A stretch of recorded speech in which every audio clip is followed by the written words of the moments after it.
That skin-tight outfit, the big hair, all on point. But it's what the pop diva didn't sing that's grabbing all the headlines this new year. Put these monitors on, please. For nearly 6 whole minutes, an eternity on live TV, a sparkling Mariah Carey stumbled through a 3-song set, including some of her most famous multi-octave songs, as a recording hit the high notes for her.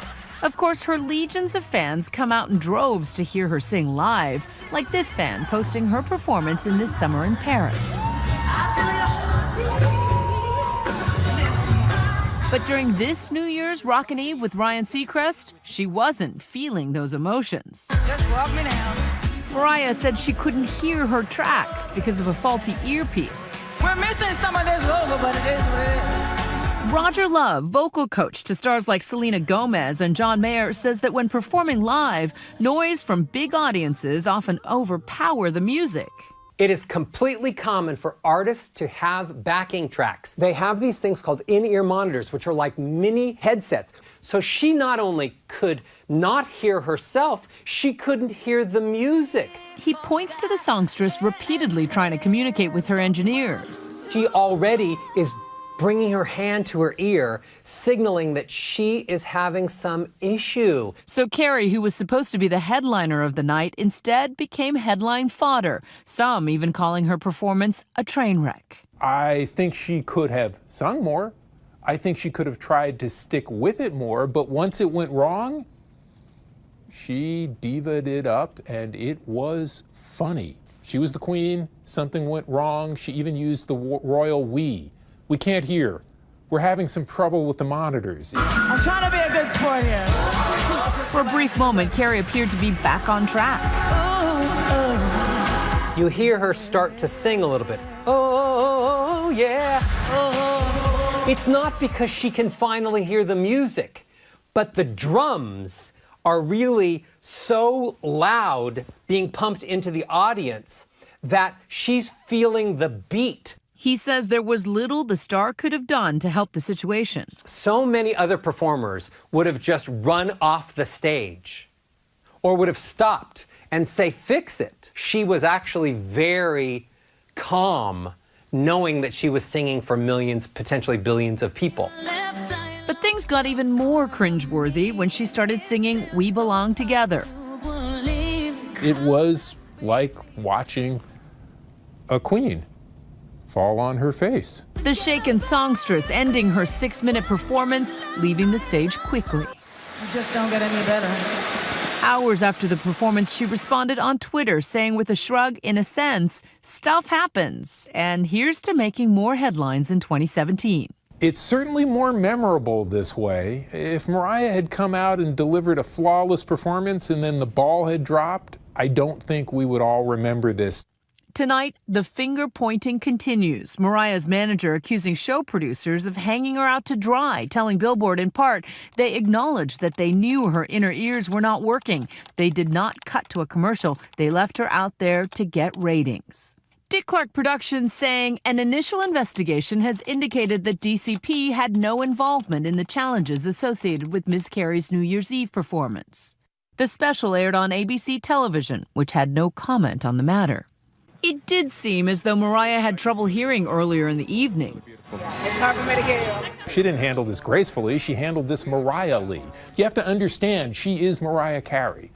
The rules don't apply. She lives on a different planet. It is a diva-powered planet. This isn't Mariah's first stumble on stage. Just over 2 years ago, the Queen of Christmas herself bungled the high notes on her holiday anthem, All I Want for Christmas Is You, while performing during Christmas in Rockefeller Center. The cracks and squeaks, even more apparent on a video clip linked online where Carey's vocal track is isolated.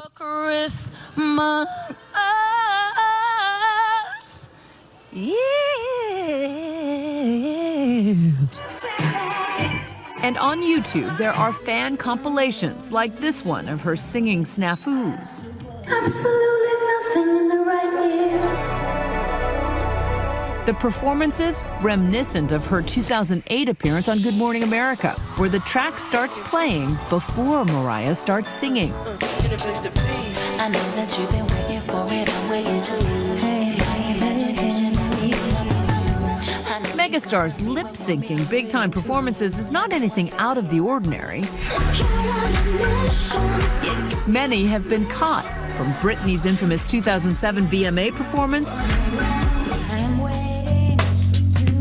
to Ashley Simpson on SNL.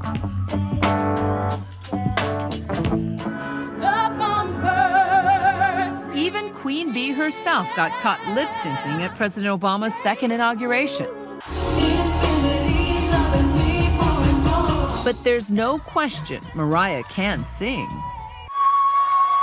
In 2015, she showed Michael Strahan how she hits that heavenly note when he visited her in Las Vegas to see her show. You hit the high notes. You know, the notes that I try to hit. We got to wake up in the morning and do our exercises. So these are some that's an exercise? You got to start from low and go up to high. Teach me an exercise. Can you just go? It's very good. Capping a big year for Mariah Carey, her European summer tour became the subject of her new e-reality series, Mariah's World, where we see Mimi as a working single mom. It's really a very demanding schedule, but no matter what, I need to spend time with my kids. There was the drama of her split from billionaire fiancé James Packer. But this spring, she's scheduled to go on tour with Lionel Richie. And despite her New Year's Eve debacle, our experts suggest the pop diva doesn't have much to worry about. She's going to keep going. She's been through worse. And she's going to launch a tour, and she's going to laugh this off.